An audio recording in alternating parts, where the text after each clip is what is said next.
የምዕራፍ 2 ኤምኤን 247ን እየመራን በሱ ፍቃድ ተገኝ ኢየሩሳሌም ወሰኔለህ በምልክት ቋንቋ ደግሞ ፍቅር ተከበደ ከመላይ ስቱዲዮና የስርጭት ባለሙያዎች ጋር በጋራ አብረናችሁ ቆይታ እናደርጋለን። ቀዳሚው ዳረግነው መረጃ እንለፍ። የኢትዮጵያ አየር መንገድ እንደ አውሮፓውያን አቆጣጠር ከሚቀጥለው የካቲት ወር ጀምሮ ከአዲስ አበባ ወደ ሳውዲ አረቢያ የወደብ ከተማ ጂዛን ቀጥታ በረራ ሊጀምር መሆኑን ይፋ አድርጓል። አየር መንገዱ የቱሪዝም መዳረሻ ወደ ሆነችው ጂዛን ከተማ የሚጀምረው የመንገደኞች በረራ ለቱሪስቶችና ለንግድ ስራ አንቀሳቃሾች ጥሩ ዕድል የሚፈጥር ነው ተብሏል። አየር መንገዱ ከአዲስ አበባ ወደ ሳውዲ አረቢያ የሚጀምረው አምስተኛው የበረራ መዳረሻ በአፍሪካና በመካከለኛው ምስራቅ ሀገራት መካከል ያለውን የቱሪዝም ንግድ እንደዚሁም የህዝብ ለህዝብ ግንኙነትን ለማጠናከር ያግዛልን ብሏል። አየር መንገዱ በአሁኑ ሰዓት በሳውዲ አረቢያ ወደ ጂዳ፣ ሪያድ፣ ደማምና መዲና 4 መዳረሻዎች በሳምንት ውስጥ 40 የበረራ አገልግሎቶችን እየሰጠ ይገኛል። ተቋሙ ከተለያዩ ሀገራት አየር መንገዶች ጋር ስምምነት በማድረግም ለተለያዩ ሀገራት በሚሰጠው አስተማማኝ አየር ትራንስፖርት መልካም ስም መገንባትም ችሏል። በአፍሪካ ከ60 በላይ በዓለም ከ145 በላይ መዳረሻዎች ያሉት የኢትዮጵያ አየር መንገድ አፍሪካን ከዓለም በአየር ትራንስፖርት በማገናኘት ረገድ ጉልህ ድርሻ እየተወጣ ይገኛል። ከአየር መንገዱ ያገኘነው መረጃ እንደሚጠቁመው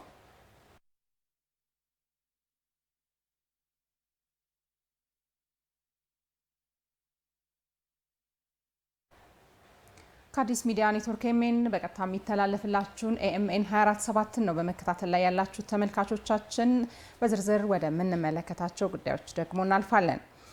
የተቀናጀ ቀልጣፋና ፈጣን የህዝብ አገልግሎትን ተደራሽ ለማድረግ ትኩረት ተሰጥቶ እየተሰራ መሆኑን የአዲስ አበባ ከተማ ከንቲባ ወይዘሮ አዳነች አቤቤ ተናገሩ። ከንቲባ አዳነች አቤቤ በልደታና በንፋስ ስልክ ላፍቶ ክፍለ ከተሞች የተገነቡ ስማርት የወረዳ ማዕከላትን መርቀው አገልግሎት አስጀምሯል። ተጨማሪውን ሰብስቤ ባዩ እንደዚህ አዘጋጅቶታል። አዲስ አበባ ከተማን ስማርት ወይንም ስሉጥ ከተማ ለማድረግ በተያዘው ትልም ውስጥ ልዩ ትኩረት የተሰጠው የመንግስት አገልግሎቶችን ፈጣን፣ ቀልጣፋና የተቀናጁ በማድረግ ህዝብን ከእንግልት መታደግ ብሎም ብልሹ አሰራሮችን መከላከል አንዱ ነው። በዚህም መሰረት ቀድሞ ለአገልግሎት አሰጣጥ ምቹ ያልነበሩና የተበታተኑ የወረዳ አገልግሎት መስጫ ተቋማትን ወደ አንድ ማዕከል ማሰባሰብ እየተሰራበት የሚገኝ ተግባር ሲሆን በልደታና በንፋስ ስልክ ላፍቶ ክፍለ ከተሞች የተገነቡ ስማርት ወይንም ስሉጥ የወረዳ ማዕከላትም በከንቲባ አዳነች አቤቤ ተመርቀው አገልግሎት መስጠት ጀምረዋል። ማዕከላቱ ተደራሽና የተቀናጁ በመሆናቸው የነዋሪውን እንግልት የሚቀንሱ መሆናቸውን ነው ከንቲባ አዳነች የሚናገሩት። በንፋስ ስልክ ላፍቶና በልደታ ክፍለ ከተማ 3 እንደዚህ ዘመናዊ የሆኑ ባለ 10 ወለል የወረዳ ህንፃዎችን ገንብተን ለአገልግሎት አብቅተናል። እነኚህ የወረዳ ህንፃዎች ከተማችን ወደ ህዝብ ቀረብ ብሎ ለማገልገል ያለውን ፍላጎት ብቻ ሳይሆን ደግሞ ምን ያህል ቁርጠኛ እንደሆነ ማሳያዎች ናቸው። ለህዝብ ቅርብ በመሆናቸው የተነሳ ህዝብ ሳይንገላታ ከአንዱ ጽህፈት ቤት ወደ ሌላው መመላለስ ሳያስፈልገው በአንድ ማዕከል ላይ ሁሉንም የአገልግሎት አይነቶች ማግኘት እንዲችል የተሳለጠ፣ የተናበበ፣ የተቀናጀ፣ ፈጣን፣ ዘመኑን የዋጀ አገልግሎት ለመስጠት የሰራነው ስራ ነው። ማዕከላቱ አካታች ሆነው የተገነቡ መሆናቸውን የተናገሩት ከንቲባ አዳነች ለሰራተኞችም ለተገልጋዮችም ምቹ የሚያደርጓቸው መሰረተ ልማቶች የተሟሉላቸው መሆናቸውንም ገልጸዋል። እነኚህ የወረዳ ህንፃዎች አካታች በሆነ መልክ የተገነቡ ናቸው። ቤዝመንት የፓርኪንግ ሰርቪስ ለአገልጋዮችም ለተገልጋዮችም እንዲሆን ተደርጎ ተገንብቷል። የአካል ብቃት እንቅስቃሴ ማድረጊያ ስፍራዎች አሉ። ሰራተኞቻችሁ ሲያገለግሉ በተለይ ሴት ሰራተኞች ወላድ በመሆናቸው ልጆች ስላላቸው አገልግሎት ላይ ተጽዕኖ እንዳይፈጠር ሲባል የህፃናት ማቆያ ተገንብቷል፣ ተደራጅቷልም ጭምር። በህፃናት ማቆያዎች ውስጥ ህፃናቱን ማቆየት ብቻ ሳይሆን ተገቢውን ከምግብ ጨምሮ አገልግሎት የሚያገኙበት ማዕከል ነው። ከዛም አልፎ እንደዚህ አይነት አዳራሾች ህዝብ የሚሰበሰብባቸው ተገልጋዮች ቆይተው አገልግሎትን የሚጠባበቁባቸው መቆያ መጠበቂያ ስፍራዎች ንጹህ፣ ጽድት ያሉ ለአገልግሎትም አሰጣጥ ለተገልጋይም ደግሞ አገልግሎት አቀባበል ምቹ እንዲሆኑ ተደርገው የተገነቡ ናቸው። ማዕከላቱ ፈጣንና ቀልጣፋ አገልግሎትን እንዲሰጡ በሰው ኃይልም በቴክኖሎጂም እንዲሟሉ መደረጉን የተናገሩት ከንቲባዋ የታለመላቸውን ግብ እንዲያሳኩ ባለድርሻዎች ኃላፊነታቸውን ሊወጡ ይገባልም ብለዋል። በእነኚህ 3 ወረዳዎች ላይ ስማርት ሰርቪስ ነው በጥቅሉ የገነባ ነው ማለት ነው። ስማርት አገልግሎት ወይም ደግሞ ስሉጥ ከተማ የምንለውን ፈጣን፣ ተደራሽ፣ እጅግ የተናበበ የተቀናጀ አካታች አገልግሎትን መስጠት የምንችልበት ግንባታ ገንብተን እናንተ ጋር አድርሰናል። ይሄ እንግዲህ የመጨረሻው ግቡ ይሄን ማደራጀትና ግንባታውን መገንባት ሳይሆን ዋናው ግቡ በውስጡ ልክ እንደ ህንጻው ያማረ ጽድት ያለ አገልግሎት መስጠት ነው። ያንን ከግብ በማድረስ በኩል የፐብሊክ ሰርቪስ ቢሮአችን በየደረጃው ያላችሁ አመራሮች ቀጣይ የቤት ስራችሁ ነው ማለት ነው። ቀጣይ የቤት ስራችሁ ነው። መንግስት በቢሊዮኖች ኢንቨስት ሲያደርግ በውስጡ ላይ በዋናነት የገነባንበትን ግብ ማሳካት ነው። ያንን ግብ ለማሳካት በእኛ በኩል እንደ ከተማ አስተዳደሩ ትልቅ ቁርጠኝነት አለን። ለቁርጠኝነታችን እዚህ ጋር ያፈሰስነው ሀብት ጭምር ማሳያ ነው። አገልጋዮች በዛ ደረጃ ራሳችሁን ማዘጋጀት፣ ከዘመኑ ጋራ መዘመን፣ የዘመን አስተሳሰብን ይዞ በዘመናዊ የሆነ መንገድ ለሁሉም እኩል አይን በእኩል ስታንዳርድ አገልግሎት መስጠትን እንድትላበሱ እንድትላመዱትም አደራ ማለት እወዳለሁ። ተገልጋዩ ነዋሪ ማህበረሰብም ማዕከላቱን በአግባቡ እንዲጠቀምና ችግሮች ሲኖሩም በመከታተል ኃላፊነቱን እንዲወጣም ጥሪ አቅርበዋል። ተገልጋዮች ለእናንተ ነው፣ ለእናንተ አገልግሎት ለመስጠት ነው የተገነባው። ይሄ የመንግስት ሰራተኞች ቢሮ አይደለም፣ ወይም ደግሞ የከተማ አስተዳደር ህንጻ አይደለም። እናንተ እንድትገለገሉበት የእናንተ ማዕከል ነው። ማዕከላችሁን በሚገባ የታቀደው አገልግሎት እየተሰጠበት እንደሆነ በመከታተልም በመቆጣጠርም በማገዝም ጭምር አብራችሁ መቆም ይገባችኋል። መውቀስ ብቻ ሳይሆን እናንተም በበጎ እይታ አይታችሁ የጎደለውን ማሟላት፣ ያጠፋውን መምከር፣ ከዛ ያለፈውን ደግሞ ተጠያቂ እንዲሆን እገዛ ማድረግ አለባችሁ። ለመንግስት አይንም ጆሮም ሆናችሁ የምታገለግሉት ለራሳችሁ ጥቅም ስትሉ እናንተ ናችሁና ይህንን ኃላፊነት መውሰድ ይጠበቅባችኋል። በጥቅሉ ጀምሮ መጨረስ የመንግስታችን መገለጫ ነው። ጀምረን የማንጨርሰው ተናግረን የማንተገብረው ምንም ነገር እንደሌለ እናንተ ራሳችሁ ምስክሮች ናችሁ። ስማርት ወይንም ስሉጥ የወረዳ ማዕከላትን በ119ኙም ወረዳዎች የማስፋፋቱ ተግባር እንደሚቀጥል የተገለጸ ሲሆን ማዕከላቱን በመገንባት ሂደት ኃላፊነታቸውን ለተወጡ አካላትም እውቅና ተሰጥቷል። ይህም በእንዲህ እንዳለ ተገንብተው የተመረቁ የስማርት ወረዳ አስተዳደር ህንፃዎች ዘመናዊ ቴክኖሎጂ የተሟላላቸውና ምቹ የስራ አካባቢን የሚፈጥሩ መሆናቸው ተገልጿል። ባለ 10 ወለል ከፍታ ያላቸው ህንፃዎቹ የአገልግሎት አሰጣጡ ላይ የሚታዩ ችግሮችን የሚቀርፉና የተገልጋዩን እርካታ የሚያሳድጉ መሆናቸውንም ነው የአዲስ አበባ ዲዛይንና ግንባታ ስራዎች ቢሮ እንዲሁም የንፋስ ስልክ ላፍቶ ክፍለ ከተማ ያስታወቁት። ሪፖርተራችን ፍቃዱ መለሰ ዝርዝሩን አዘጋጅቶታል። ከአዲስ አበባ ዝማኔና መለወጥ ጋር የሚመጣጠን አገልግሎት ለመስጠት ከተማ አስተዳደሩ በተለይም በአገልግሎት ዘርፉ ያሉ ችግሮችን በመለየት እየሰራ ይገኛል። ከነዚህ ችግሮች ውስጥ ደግሞ ምቹ የአገልግሎት መስጫ ቦታ ለመኖር ሲሆን ይሄው ችግር በሚስተዋልባቸው ወረዳዎች ለአገልግሎት ምቹ የሆኑ ከዘመናዊ አሰራር ስርዓት ጋር የተወዳጁ ስማርት ህንፃዎችን ወደ አገልግሎት በማስገባት ላይ ይገኛል። በንፋስ ስልክ ላፍቶና በልደታ ክፍለ ከተሞች ተገንብተው ወደ አገልግሎት የገቡት የወረዳ አስተዳደር ህንፃዎችም ስማርት ቴክኖሎጂን ጨምሮ አስፈላጊ አገልግሎት መሰረተ ልማቶች የተሟሉላቸው ናቸው። እነዚህ ቤዝመንትን ጨምሮ 10 ወለል ያላቸው የአስተዳደር ህንፃዎች እያንዳንዳቸው ከ60 በላይ ቢሮዎችና ተጨማሪ የስራ ስፍራዎች ያሏቸው ሲሆን ስማርት ቴክኖሎጂ የተገጠመላቸውና የአካል ጉዳት ያለባቸውን ወገኖች ከግምት ያስገቡ ሊፍቶች፣ 400 መቀመጫዎችን መያዝ የሚችሉ መሰብሰቢያ አዳራሾች፣ ከምድር በታችና በምድረ ግቢዎቹ የሚገኙ ተሽከርካሪ ማቆሚያዎች፣ በየወለሉ አገልግሎት የሚሰጡ በእያንዳንዱ ህንፃ ላይ የሚገኙ 48 መጸዳጃ ቤቶች፣ አረንጓዴ ስፍራዎች እንዲሁም ሌሎች አስፈላጊ መሰረተ ልማቶች የተሟሉላቸው ናቸው። የአስተዳደር ህንፃዎቹ የወደፊቷን የአዲስ አበባ ስማርት ሲቲ ልማት ራዕይን ታሳቢ ያደረጉና ለአገልግሎት ሰጪውም ሆነ ተቀባዩ ምቹ የስራ አካባቢን የሚፈጥሩ ናቸውም ተብሎላቸዋል።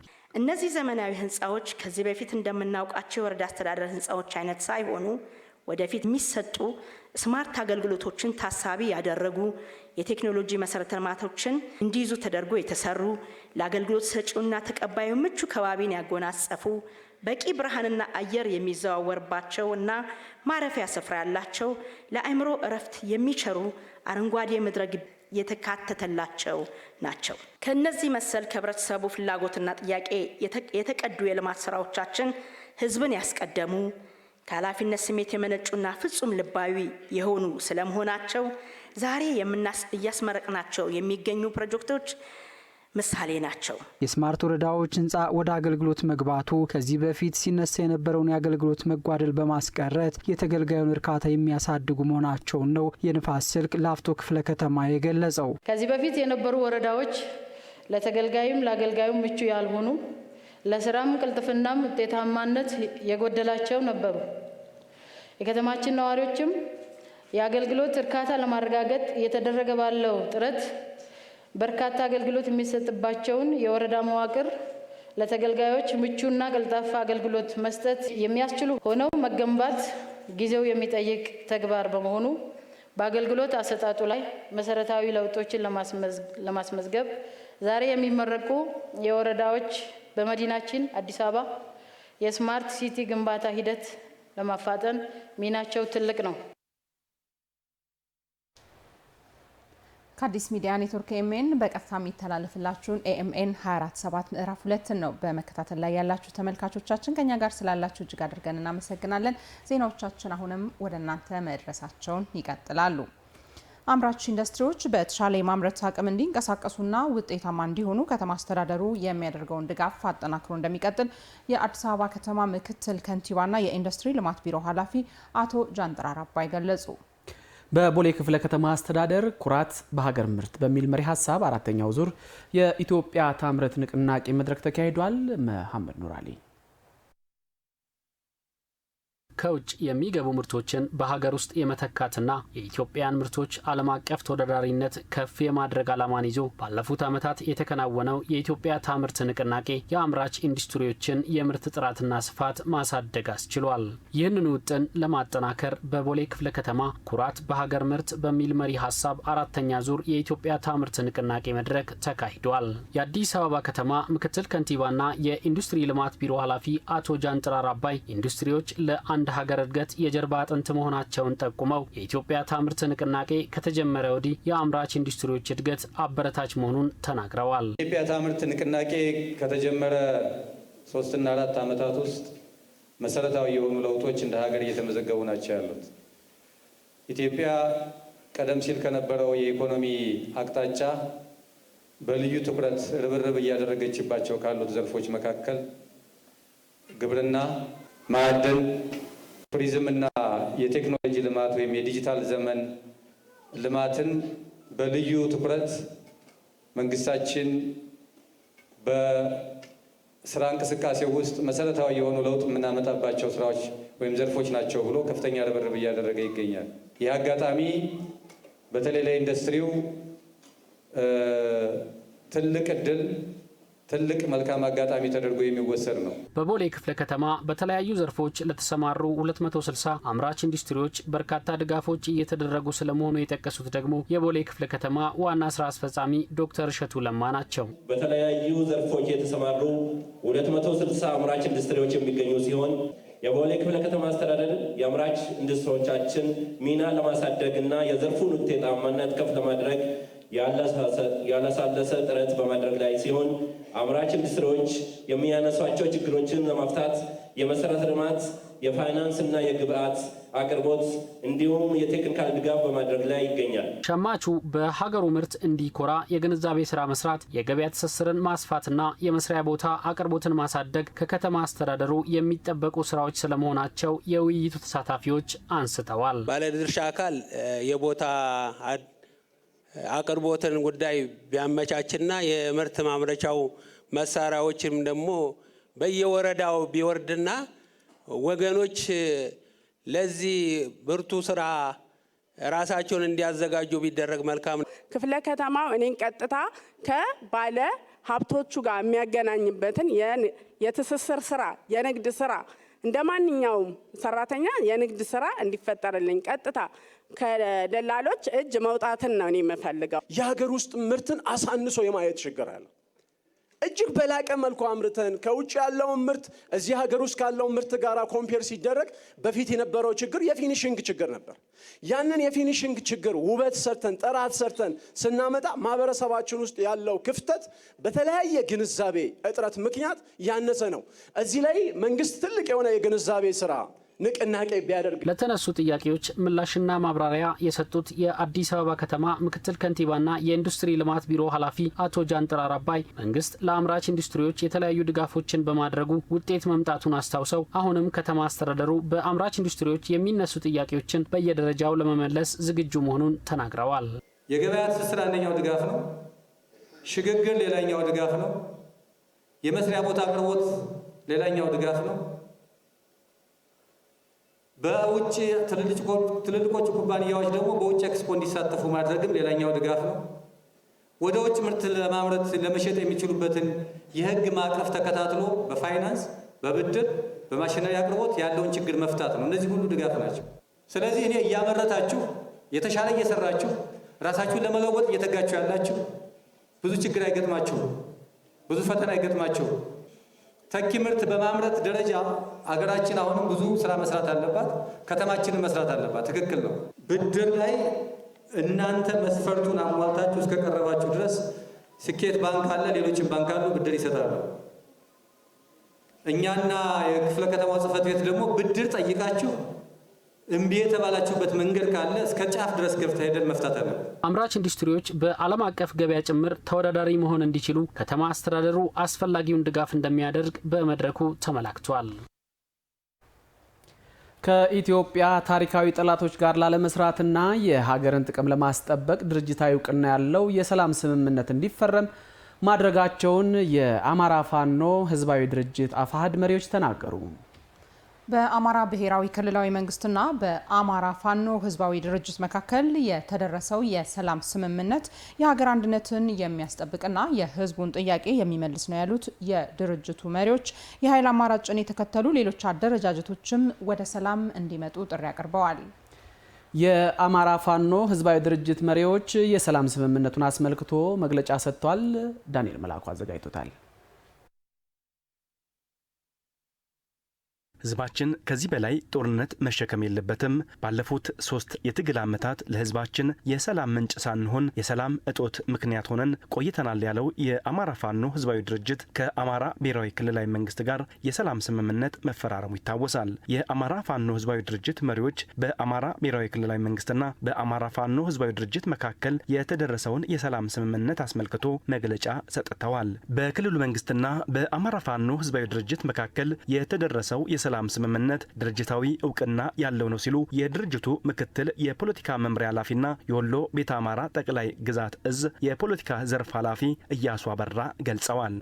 ህዝቡን ወደ አደጋ ውስጥ የሚከት ሲሆን ሀገርን ወደ ማፍረስ ደረጃ ላይ ሲደርስ ይሄ ለሀገር አይጠቅምም በማለት ወደ መነጋገር መግባት አለብን።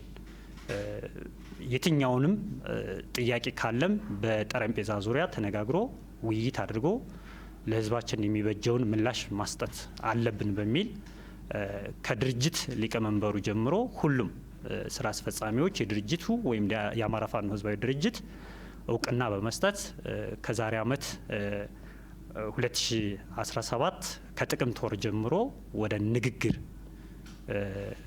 እና መሰረታዊ ጥያቄዎቻችን ምንድናቸው የሚለውን በመነጋገር የጋራ ከማድረግ አኳያ በሚመለከታቸውና ተወካዮችን በመስጠት ጥር ወር አካባቢው ላይ 2017 ማለት ነው የዓለም አቀፍ ተቋማት ወደኛ ቀጠና በመምጣት ንግግር በማድረግ እውቅና የተሰጠበት ሁኔታ ነው ያለው። ስለዚህ ይህ የሰላም ስምምነት የመጣው ዝም ብሎ በዘፈቀደ ወይም ደግሞ በተወሰኑ ቡድኖች ፍላጎት ሳይሆን ድርጅታዊ እውቅና ያለው የአፋሕድ የወሎ ቤተ አማራ ጠቅላይ ግዛት እዝ የህዝብ አስተዳደርና ማህበራዊ ጉዳዮች ኃላፊ ግርማ እጅጋየሁ በበኩላቸው የአፋሕድ የትጥቅ ትግል አካሄድ ለአማራ ህዝብ ጥቅም ባለማስገኘቱና ትግሉ የሶስተኛ ወገን መጠቀሚያ በመሆኑ ወደ ድርድር ተመልሰናል ብለዋል። እኛ የውክልና ጦርነት ወይም ደግሞ ተወክለን ሌሎች ሰዎች እነ ህወሓት ከኤርትራ መሳሪያና ተተኳሽ እያስገቡ ከነ ግብጽ መሳሪያና ተተኳሽ እያስገቡ ከነ ሱዳን መሳሪያና ተተኳሽ እያስገቡ በኤርትራ በህወሓት አማካይነት እኛ ጦርነት ማድረግ አንፈልግም። አሁን ላይ እየተደረገ ያለው የውክልና ጦርነት ነው። የውክልና ጦርነት ህወሓት ፋሲሊቴት ታደርጋለች፣ ነገሮችን ታሳካለች፣ ታሟላለች። ከዛ በኋላ እኛ እንዋጋለን። የሚጋደለው እርስ በርሱ አማራ ነው የሚሞተው፣ የሚጋደለው ኢትዮጵያ እንሞተው። ግን ነገ ከነገ ወዲያ ከኢትዮጵያ መገንጠል ወይም ደግሞ ኢትዮጵያን ጥለው ራሳቸውን ችለው ሀገር መመስረት የሚፈልጉ አካላቶች እኛን እርስ በርስ እያባሉ መሆኑን ስንረዳና ስናረጋግጥ ወደ ትክክለኛው መስመር መጥተናል ማለት ነው። ስምምነቱ የሀገር አንድነትን የሚጠብቅና የህዝቡን ጥያቄ የሚመልስ የሰላም አማራጭ መሆኑን የገለጹት ደግሞ በአማራ ፋኖ ህዝባዊ ድርጅት የጎጃም ጠቅላይ ግዛት እዝ የፋይናንስ ኃላፊ ከፋላ አለሙ ስምምነቱ ህዝቡን ወደ ልማት ለመመለስ ያለመ ነው ብለዋል። ይህንን የሰላም አማራጭ ተከትሎ በርካታ ችግሮች ይፈታሉ ብለን እናስባለን። ለምሳሌ በዚህ ጦርነት ውስጥ አብዛኛው አማራ ክልል ላይ ተማሪዎች እየተማሩ አይደለም።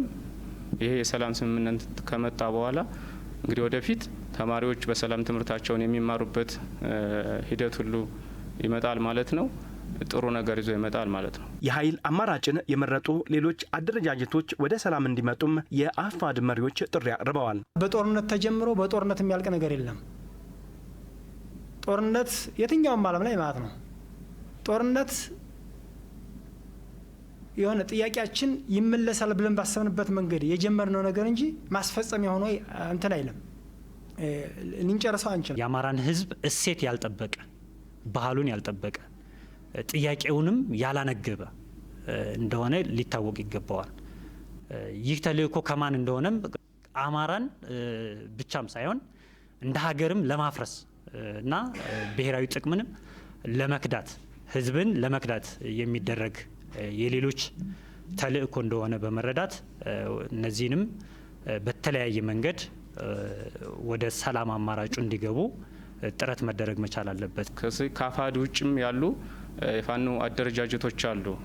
በተናጠል በምናምን ያሉ አደረጃጀት አሉ። እነሱም ይህንን የሰላም ስምምነት ተቀብለው ወደ ሰላሙ ስምምነት ገብተው ትክክለኛው ለአማራ ህዝብ ትክክለኛው መፍትሄ እንደሆነ ሁሉም ማወቅ አለበት የሚለውን ማሳሰቢያ መናገር እፈልጋለሁ። ሀገርን በሚያፈርስ ተግባር ላይ የተሰማሩ አካላት የሄዱበት ያለው ሂደት ለማንም እንደማይጠቅምም መሪዎቹ ጠቁመዋል።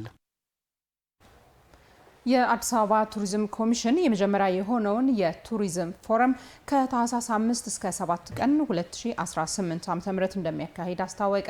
ኮሚሽኑ በፎረሙ ቅድመ ዝግጅትና ግቦች ዙሪያ ለመገናኛ ብዙሃን መግለጫ ሰጥቷል። ተመስገን ይመር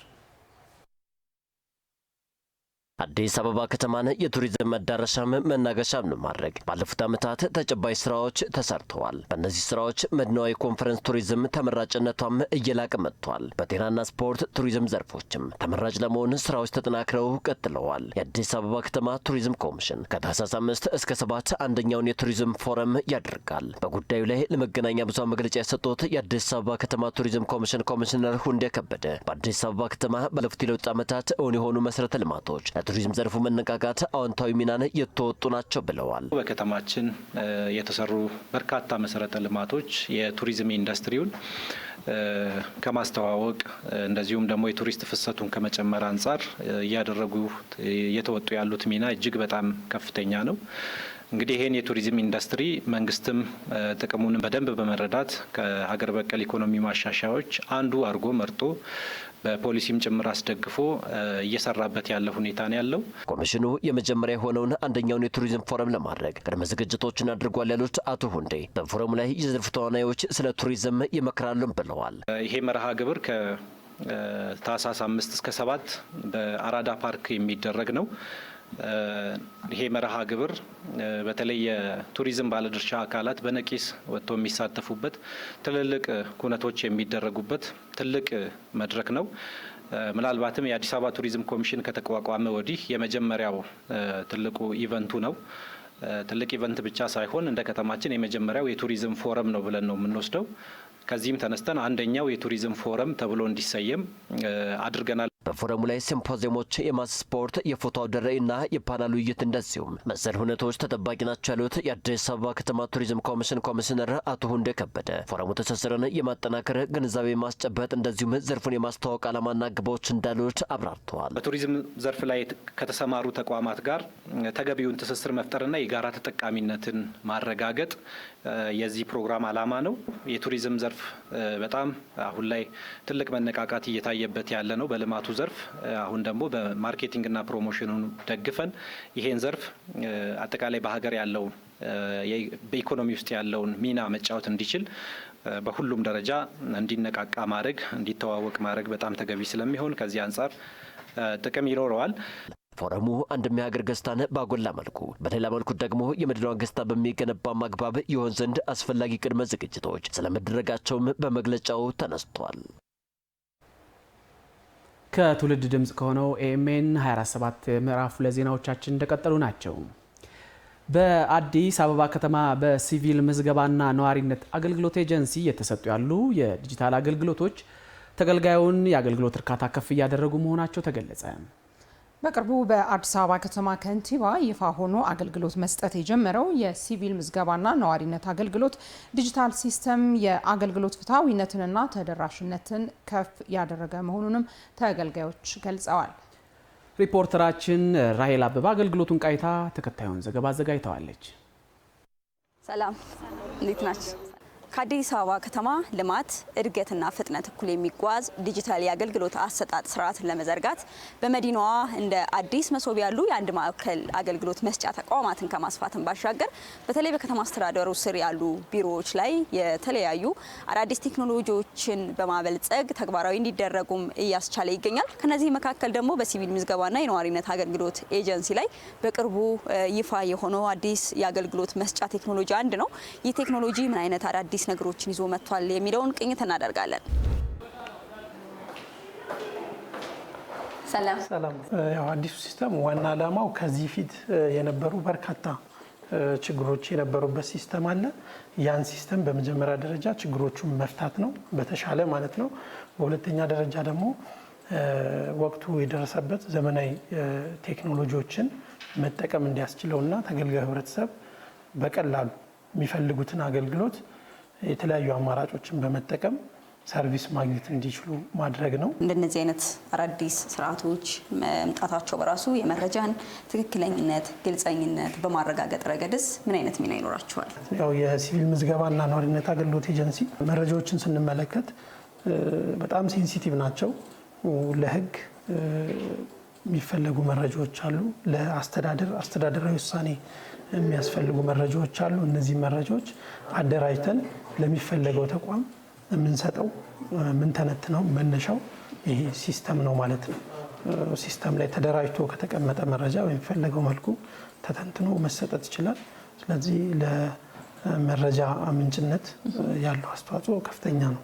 ኢሊጌብል የሆነ ሰው ከቤቱ ሪኩዌስት ጠይቆ ወረዳ ላይ ኮንፊርም ከተደረገለት ከተረጋገጠለት ሞባይሉን እንደ አይዲው እንደ መታወቂያ ተጠቅሞ የሚፈለግበት ቦታ ላይ ያን በማሳየት አገልግሎት የሚያገኝበት፣ በተመሳሳይ ሌሎች ተቋማትም ትክክለኛ አይዲ ነው ወይስ አይደለም የሚለውን በአፕሊኬሽኖች አሉ። በእነዚህ አፕሊኬሽን አማካኝነት ቬሪፋይ የሚያደርጉበት የሚያረጋግጡበት ነው ማለት ነው። መታወቂያ ጠፋብኝ ብሎ ወይ አልያዝኩ ምናምን ተብሎ መጨነቅ የለም ማለት ነው። በጣም ደስ ይላል። ስለዚህ ሙሉ አገልግሎቱ ወረዳ ላይ ነው የሚሰጠው ብላችኋልና እዛ ሄደን ማየት እንችላለን። ይቻላል። መልካም። እስኪ አንድ ልጅ አለ። እሺ፣ ሁለት። እሺ፣ እንደዚህ አድርጊ። ፓስወርድ እምቢ ያለሽ የትኛው ነው ንገሪ። የአዲስ አበባ የሲቪል ምዝገባና የነዋሪነት አገልግሎት ኤጀንሲ እንግዲህ ከመዲናዋ ጥንታዊነት የተቀዳ ረጅም ዓመታትን ያስቆጠረ አንጋፋ ተቋም ነው። አሁን ደግሞ እንግዲህ እንዳስቆጠረው ዘመን ዘምኖ የተለያዩ ቴክኖሎጂዎችን እያመጣ ነው። እኔ አሁን የምገኝበት ክፍል ደግሞ እያንዳንዱ ወረዳ ውስጥ እየተሰራ ያለው ስራ ምን ይመስላል፣ ምን አይነት አገልግሎቶችን ዜጎች እያገኙ ነው የሚለውን የሚቆጣጠሩበት ክፍል ነው። እንግዲህ ቀደም ሲል ወደ ወረዳ ከመሄዴ በፊት ግን የምትፈልጊውን ወረዳ እዚህ የመቆጣጠሪያ ክፍል ውስጥ መርጠሽ መሄድ ትችያለሽ ብለውኛል። እኔም ከነዚህ ወረዳዎች ውስጥ እንግዲህ የትኛው ልሂድ የሚለውን እመርጥና ወደ አንዱ ወረዳ ሄዳለሁ። ከነዚህ ወረዳዎች ውስጥ እንግዲህ እዚህ ጋር በርካታ ያሉ ሰዎች አገልግሎት የሚፈልጉ ሰዎችንም እየተመለከትኩ ነው። ጉለሌ ወረዳ 8 ይላል። እዛ ሄደን ደግሞ አዲሱ ሲስተም በምን ያክል መልኩ ተግባራዊ እየተደረገ ነው የሚለውን ደግሞ ምልከታ እናደርጋለን።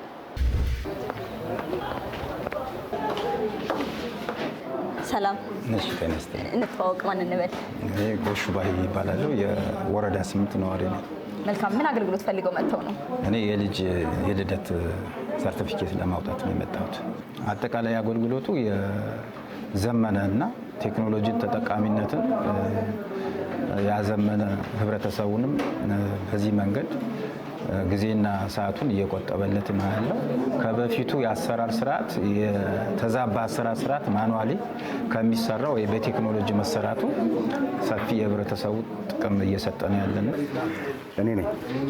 በፊት የነበረው ማኑዋል አሰራር አሁን በቴክኖሎጂና በዲጂታል አሰራር እንደተለወጠ እያየሁኝ ነው። ስለዚህ በፊት ረጅም ሰዓት ይወስድ የነበረው የአገልግሎት አሰጣጥ አሁን በጣም በተሻለና ፍጥነት ባለው ሁኔታ እየተካሄደ እንደሆነ አያለሁኝ እና ያም ጥሩ መርታና ጥሩ ለውጥ ነው ብዬ አስባለሁ። ይህ አዲስ ሲስተም እንግዲህ ከተገልጋዩን ባሻገር ለአገልጋዩስ ምን አይነት እድልን ፈጥሯል የሚለውን ደግሞ እንጠይቃለን። ይገጥሙ የነበሩ ነገሮች አንዱ የሲስተም መቆራረጥ ነው። ከዚህ ጋር ተያይዞ ሲስተሞች ሲቆራረጡ ተገልጋይ ጊዜውን መስዋዕት አድርጎ ስራውን ትቶ ነው ወደዚህ አገልግሎት ማግኘት የሚመጣውና ከሱ ጋር ተያይዞ ከደቂቃዎች ባነሰ ልዩነት ነው ይህንን አገልግሎት አግኝቶ የሚሄደው ማለት። አፖች አሉ። በ3 አይነት አማራጭ ነው የተቀመጠለት ሲስተሙ። በስልክም የሚያገኝበት አማራጭ ስላለው እንዲሁም ደግሞ ፐብሊክ ሆኖ የፐብሊክ አማራጮች የተፈጠሩላቸው ስላሉ ሲስተሙ ላይ በማንኛውም ቦታ ላይ አገልግሎቱን በኢንተርኔትም ማግኘት የሚችልበት አክሰስ ተፈጥሮለታል። ፋይዳ ዲጂታል መታወቂያ አገልግሎት ላይ መዋሉን ተከትሎ የፋይናንስ ተቋማትን ጨምሮ በተለያዩ ድርጅቶች ላይ ይፈጸሙ የነበሩ የማጭበርበር ወንጀሎች መቀነሳቸው ተገለጸ። ሪፖርተራችን ቤተልሔም አየነው የፋይዳ ዲጂታል መታወቂያ አገልግሎትና አጠቃቀምን በተመለከተ ተከታዩን ዘገባ አሰናድተዋለች። በኢትዮጵያ እስካሁን ድረስ 29 ሚሊዮን ዜጎች የፋይዳ መታወቂያ ባለቤት መሆናቸውን የብሔራዊ መታወቂያ አገልግሎት መረጃ ያመለክታል። ከ72 በላይ ተቋማትም ከፋይዳ ጋር በተገናኘ ስራዎችን ያከናውናሉ። መረጃን በይበልጥ ታማኒ እንዲሆን አገልግሎቱ በሌላ ወገን ማረጋገጫ እንዲሰጠው ያለመ ስምምነትም ከኢንሳ ጋር መደረጉ የሚታወስ ነው። እስከዛሬ የነበረው ዲጂታል አይዲ ከብሔራዊ ቁልፍ መሰረተ ልማት ጋር አልተሳሰረም ነበር። ይህ ማለት በሀገር ደረጃ ያለውን ተአማኒነቱን ለማረጋገጥ ያግዘዋል። ሰርቲፊኬቱ የፋይዳ ዲጂታል ሰርቲፊኬትና የብሔራዊ ቁልፍ መሰረተ ልማት ዲጂታል ሰርቲፊኬት ተናበበ ማለት ነው። የፋይዳ ዲጂታል መታወቂያ ሰዎች ትክክለኛ ማንነታቸውን ይዘው በተቋማት እንዲገለገሉ ከማድረግ አንጻርና ከዚህ ቀደም ይፈጠሩ የነበሩ መጭበርበሮችን ለማስቀረት ስለመቻሉ ተጠቃሚ የሆኑ ተቋማትን ለአብነት አንስተው ያስረዱት ከኤኤምኤን ጋር ቆይታ የነበራቸው በብሔራዊ መታወቂያ የባለድርሻ አካላትና ኮሚዩኒኬሽን ዳይሬክተር ሳሚና ሰይፉ ናቸው። የሚመጡ መጭበርበሮች በተለይ ማንነትን ተጠቅሞ ማጭበርበር ላይ እና ከዛ ጋር የተገናኙ ስራዎች ፋይዳ በሚጠቀሙ ተቋማት ውስጥ ከሞላ ጎደል ዜሮ በሚባል ደረጃ እየወረደ ነው። ለምሳሌነት ለማንሳት የሰነዶች ማረጋገጫ ነው። ብዙ ጊዜ የተጭበረበሩ መታወቂያዎች እየቀረቡ ንብረቶች እንግዲህ እየተሸጡ ነው። የግለሰብ ንብረቶች እንደ ተቋም ሰነዶች ማረጋገጫ በዚህ ብዙ ኪሳራዎች እየደረሰበት ነው። ሌላው የፋይናንሻል ሴክተሩ ነው። የፋይናንሻል ሴክተሩ ያው ብዙ ከአካውንት ጋር የተገናኙ ማንነትን ተመርኩዞ የሚሰሩ መጭበርበሮች አሉ። እነዚህ ትልቅ ጉዳት የሚያደርሱ ነበሩ። እነዚህን በተወሰነ መልኩ ለማስቀረት ችለናል። ይህም ተጠናክሮ እየቀጠለ ነው። ፋይዳ ዲጂታል መታወቂያ ከባንኮች ጋር መስራት ከጀመረ ከዓመታት በላይ እንዳስቆጠረ ያነሱት አቶ ሳሚናስ አሁን ላይ ደግሞ የደንበኞች መረጃ በሁሉም ባንኮች ወጥነት ያለው እንዲሆን ከፋይዳ ጋር የማስተሳሰር አዲስ አሰራር ይፋ መደረጉን ጠቁመዋል። ነዋሪዎች ወደ ባንክ በመሄድ መረጃቸውን እንዲያስተሳስሩና የባንክ ባለሙያዎችን በተገቢው መልኩ መታወቂያውን በተለያየ ሁኔታ ይዘው ለሚመጡ ተገልጋዮች አገልግሎቱን እንዲሰጡ ጥሪ አቅርበዋል። ከዚህ ቀደም አዲስ አካውንት ሲከፈት ነበር እንግዲህ እንደምናውቀው ፋይዳ የሚጠየቀው። ግን ፋይዳ ከመምጣቱ በፊት የወጡ ብዙ የሂሳብ አካውንቶች አሉ። አሁን ምንድነው እያደረግን ያለ ነው? የዳታ ማጥራት ነው። ከዚህ በፊት እንግዲህ ፋይዳ ከመምጣቱ በፊት ያወጡ ግለሰቦች በአዲሱ የኢ ደንበኛህን እወቅ የሚባለው የኤሌክትሮኒክ ደንበኛህን እወቅ ዳታቸው እንዲጠራ ማድረግ ነው። ሁሉም ፋይዳውን ከሂሳቡ ጋር ማስተሳሰር አለበት ማለት ነው። የፋይዳ ዲጂታል መታወቂያን ለማውጣት የጣት አሻራ አስፈላጊ መሆኑ ይታወቃል። በዚህ ሂደት ታዲያ አሻራ ያለ መውጣትና በአካል ጉዳት ምክንያት አሻራ መስጠት ላልቻሉ ሰዎች አማራጮች መኖራቸውን የጠቀሱት የኮሚኒኬሽን ዳይሬክተሩ በአሻራ መስጠት ሂደት የባለሙያዎችን መመሪያ መከተልም አግባብ እንደሆነ አንስተዋል። የጣት አሻራ በተለይ አንዱ የሚያስቸግር እንትን ነው። ለምሳሌ በአካል ጉዳት የጣቶቻችንን መጠቀም የማንችል ነዋሪዎች ከሆነ ኤክሰፕሽን የሚባል አካሄድ አለ። ያንን ሪኮግናይዝ የሚያደርግ አንዱ ፋይዳ እንግዲህ አካታች ነው ስንል ያው አካል ጉዳተኞችንም ታሳቢ ያደረገ ነው ሲስተሙ ሲሰራ። ግን ደግሞ ጣቶቻችን ኖረው ግን አሻሮቻችን በተለያየ ምክንያት ያስቸግራሉ። ግን ለዚህ ባለሙያዎቻችን የወሰዱት ስልጠና አለ። እንግዲህ አንድ ነዋሪው ሊያቆም የሚገባው ነገር በደንብ መታጠብ፣ ከዛ ቀጥሎ ላብ ካለ መጥረግ። ላብ ያው የጣት አሻራን ያደበዝዛልና ላብ እንዳይኖር መጠራረግ። ጊዜ ማሽን ላይ ስናስቀምጥ ባለሙያው በሚያዘው መልኩ እንዴት መጫን እንዳለብን እነዚህን ነገሮች ታሳቢ ማድረግ አለብን ማለት ነው። በምዝገባ ወቅት የሚፈጠሩ ስህተቶችን ለማስቀረት ደጋግሞ ማረጋገጥና ስምና መሰል ለውጦች ሲኖሩ ሕጋዊ ማስረጃ በመያዝ ማስተካከል እንደሚቻልም ተጠቁሟል።